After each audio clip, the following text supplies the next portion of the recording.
Hey there. On April 20th, the president of Chad was killed in open battle. For the past 30 years, since taking up the presidency in 1990, Idriss Deby had been a staunch supporter of French interests in Africa, which is surprising because it turns out it was actually two catastrophic decisions taken by the French government that led to his death.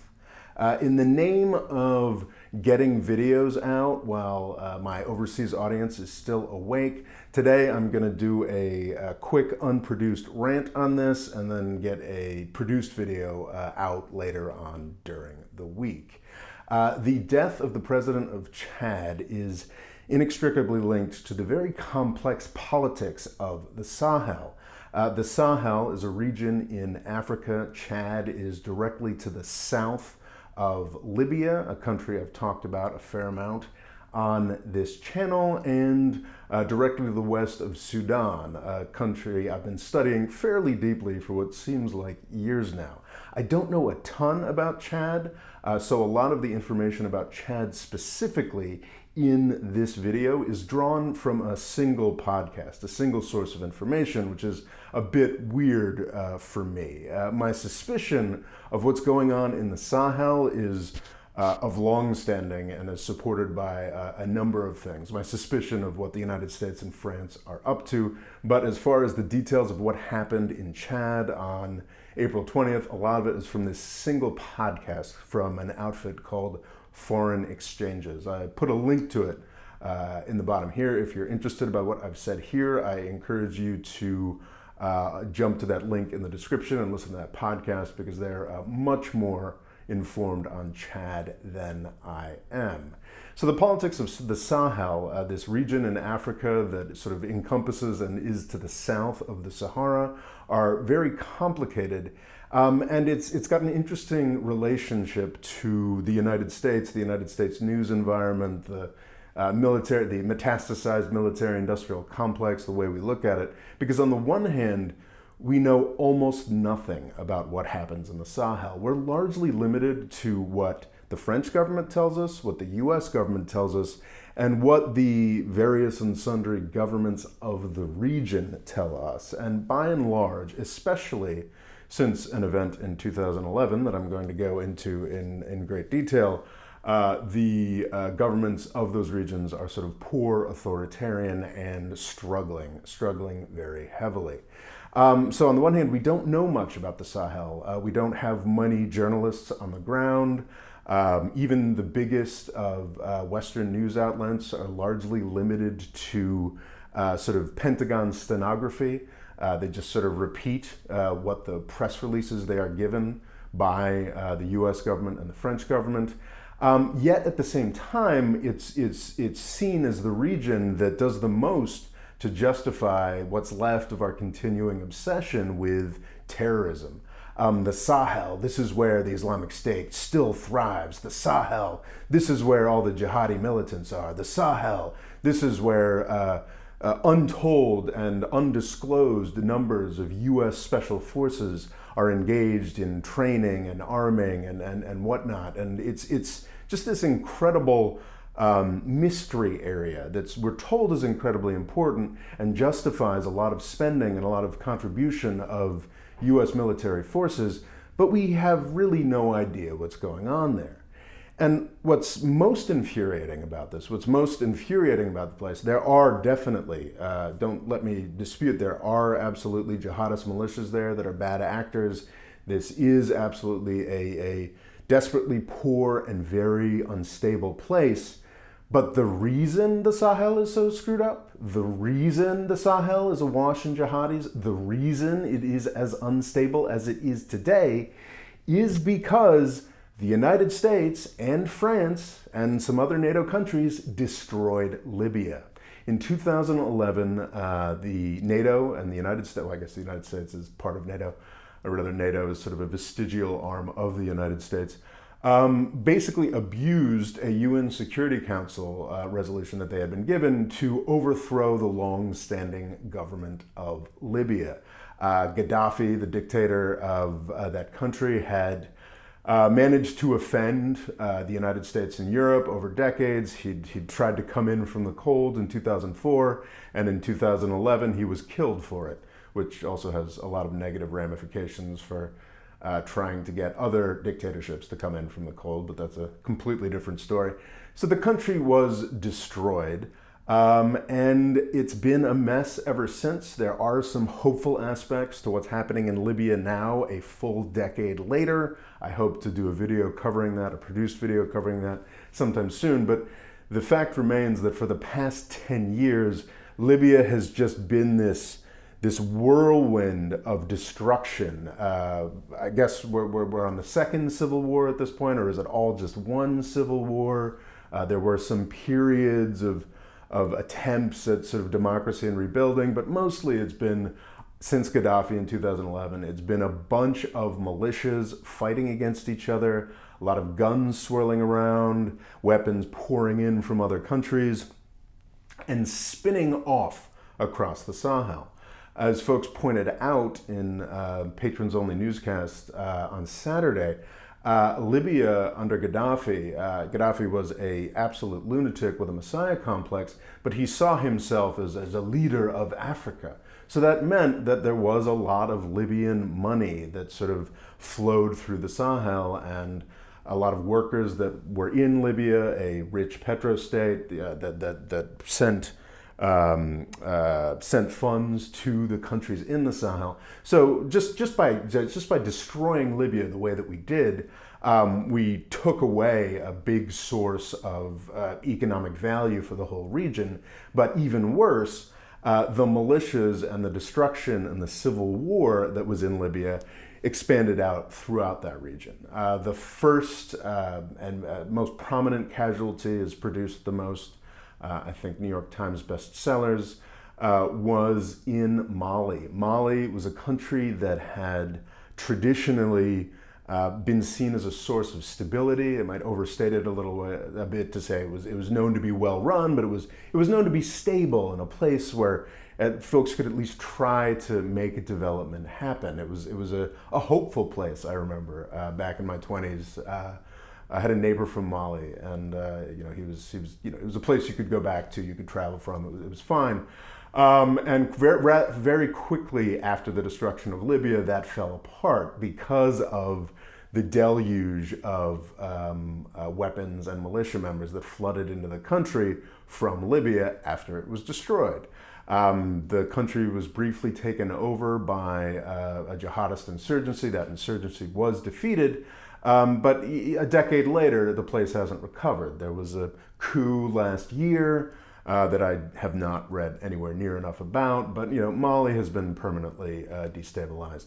And now we turn to Chad. There are a number of other countries in the Sahel that have their own issues, but I don't know enough about those either.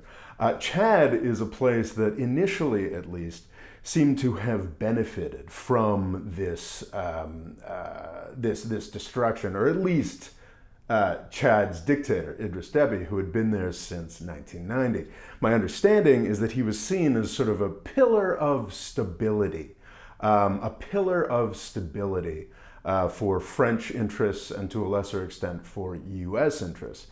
He had his military forces that are seen as more credible and reliable than a lot of the other military forces in the Sahel. So he was sort of a linchpin of French and U.S. policy. And I think that's deeply, deeply problematic. It's something I want to study more, but I'm sort of stymied by the fact that there's just so little real reporting on this. I think it's a very open question to what extent jihadists are the real thing that the US and France are fighting in the Sahel region. There's no doubt that there are Islamic State elements, there are elements affiliated with Al-Qaeda, but the question is, what does that mean exactly? I don't think these guys are folks who are plotting the next 9/11 or looking to send weapons to disgruntled Muslims in Europe or the United States.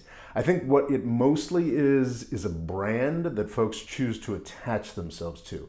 because it looks cool in a certain way. It's anti-imperialism, and Islam can be mixed up with that in interesting ways as well.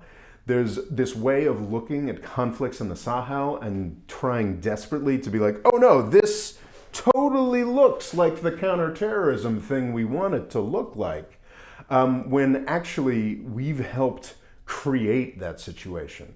In part, probably just by being on the ground, but also by supporting figures like Idriss Deby.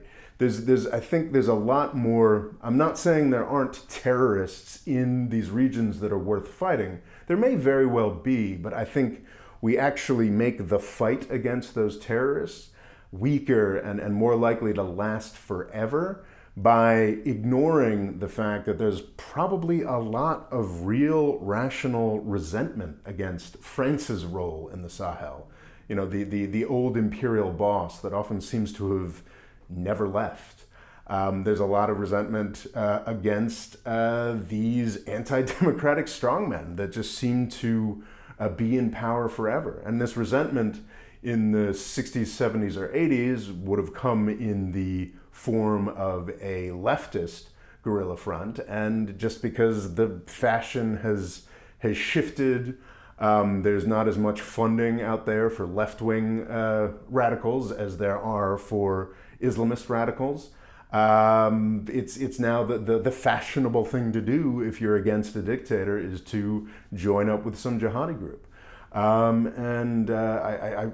My concern is that this is sort of a perpetual motion machine of death and destruction that the United States and France are helping to perpetuate rather than do anything to stop, because it helps the military-industrial complexes of France and the United States to have this sort of immortal testing ground of death and destruction and sales opportunities for weapons that nobody really pays attention to, and there's not much journalistic scrutiny of. It's quite disturbing, the extent to which the United States kind of benefits from this sort of thing. I've been criticized for getting a little too conspiratorial about this, but it's worth pointing out that the United States has separate regional commands throughout the world. There's Central Command that I believe is responsible for much of the Middle East. North America Command. I don't have all of the commands at the tip of my tongue, but in 2008, it was decided that there should be an Africa Command. There should be a military command for Africa to do things in Africa. By 2011, we had destroyed Libya and guaranteed for the decade to come that there would be infinite work for the U.S. Africa Command to do in Africa. I guess that might sound overly conspiratorial, but it's also just a straightforward chronology of what happened. It's pretty grim stuff. And on April 20th, it seems that this sort of perpetual motion machine of violence, destruction, and state failure that the French and U.S. militaries are profiting from caught up one of France's greatest allies. Idriss Deby, again, had been the president of Chad since 1990, staunch French ally, or perhaps client would be a better term. Because Idriss Deby was seen as so competent and had a more competent military force, his soldiers are still, to this day, distributed throughout the Sahel. So his more competent forces are fighting alongside the French in spaces like Mali, and I believe Burkina Faso. You refer to that podcast that has a little more detail. But what happened, which is sort of the second catastrophic failure that France has been involved with, is that Idriss Deby's, while his forces were throughout the Sahel, over the past couple months, Chad itself was attacked by a force from Libya. And this isn't just France's fault because of France's initial choice to destroy Libya, or rather persuade the United States to destroy Libya in 2011. This force, I believe it's like the Front for Change and Concord. The acronym comes out to FACT, because it's a French acronym. This militia group was allied and armed by Khalifa Haftar. That seems what is most likely the case. Again, there aren't that many journalists covering these conflicts, but it seems very likely that FACT was working with Khalifa Haftar and was armed by Khalifa Haftar. Had a more recent and stronger exposure to higher tech weaponry than the run-of-the-mill militias that Chad's government was used to fighting. And Khalifa Haftar, a strongman who attempted to take over all of Libya with an offensive against Tripoli, the most populated city in Libya, from 2019 to the spring of 2020, Khalifa Haftar was heavily supported by the French. So if you follow that through, the French heavily supported Khalifa Haftar, who armed and trained FACT, which killed Idriss Deby, France's staunchest ally in the Sahel. So it's quite horrifying, and it's just amazing the way that the perpetual motion machine of violence in the Sahel actually works. It's worth pointing out how crazy it is that a head of state died in battle. I can't think, I guess if you could talk about al-Baghdadi, the head of the Islamic State, but I don't really think that makes a ton of sense. Other than that, I can't think of another 21st century example, and honestly, I can't think of a 20th century example. I mean, Hitler killed himself in his bunker when he found out he was losing. Saddam Hussein was killed after a trial, after he had lost the war. But the crazy thing here is apparently Idriss Deby and his section of the Chadian military won this engagement. He died in battle, which is, it's something you associate more with medieval kings than you associate with a modern strongman, and it's quite crazy. What's happening in Chad now is apparently Idriss Deby's son, has taken over the government with the initial support of the French government. There were some protests, and the new Chadian government killed a number of folks in those protests. So the French government's a little embarrassed and says, oh, well, let's see if we can get a few civilians in there. But it seems very likely that in the name of stability and continuing operations against the jihadists of the Sahel, that Idriss Deby's son will take over control of Chad, making it, well, kind of monarchical in another way. I think it's very interesting and very worth noting that France is expected to have this high a degree of control, or at least input, in how Chad is governed, but that's just one of many things that are troubling about this whole thing. I hope you enjoyed this rant. I will be publishing it almost directly after recording it, and that will give me time to really polish this week's produced video that I hope to get out before noon in the United States, so the overseas audience can actually see it the day it comes out. I think my tendency towards putting out videos towards the evening in the United States has contributed to the lack of views recently. Anyway, thank you so much for watching, and please subscribe, and please click the bell next to the subscribe button to get notifications whenever I upload a new video. Thank you.